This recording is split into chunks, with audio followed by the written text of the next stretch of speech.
Hello, everybody. It is Tech Tip Tuesday. And for this tech tip, I'm actually going to go back to something many of you learned back this summer if you were in the Reimagine trainings.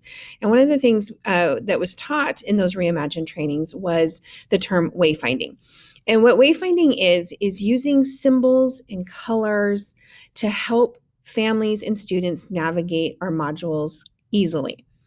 The cool thing with wayfinding is we're going to use pictures and colors to help them navigate instead of words. Brain research is pretty clear. Our brains prefer pictures over words. When they see a picture, their minds kind of are calmed. When you see words, you think you have work to do with those words. So wayfinding, kind of some of the tips for wayfinding is to keep it really simple. And I'm going to kind of show you how Jake, Christy, and I use wayfinding in our modules. One of the first things we do is color. You'll notice that storytelling is green, math is blue, science is red. And as you go through our module, you'll see green, blue, and red. And we really try to stay consistent to those colors within our modules as well, because we don't want to confuse our students. We also have a read aloud, which is yellow. And then even my 5th grade math one, which is on a separate module, is a different color. We made that one orange to try to keep from confusing our students. Then as you go through the module, you'll find other wayfinding strategies, again, using lots of pictures. So like I was introducing a new term for my students, revise and edit, new to me. I know this was taught in 3rd grade because our 3rd grade team does an amazing job with our students. So I wanted to make sure I put a picture in there to help them understand what those words. So there's some wayfinding there. The one we use probably consistently the most is the little click tool, the arrow that points to the different locations that kids need to click in order to access the learning.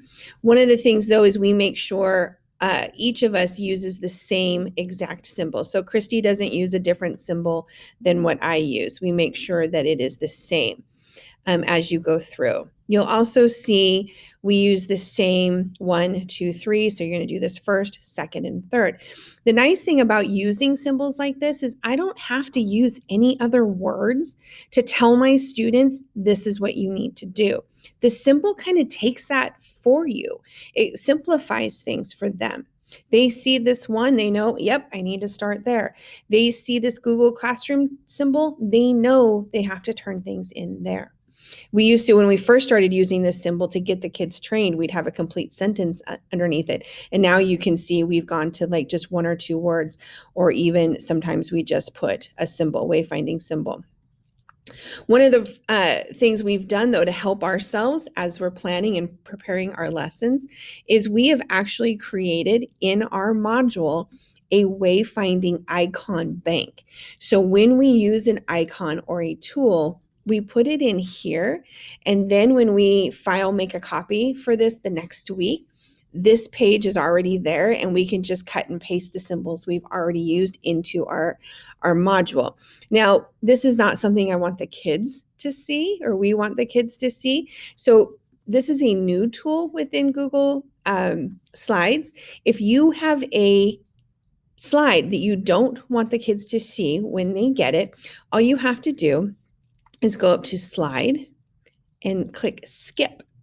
And when this is in present mode, then Google Classrooms will skip this slide. So for example, that is slide 21. Here is what my kids are seeing.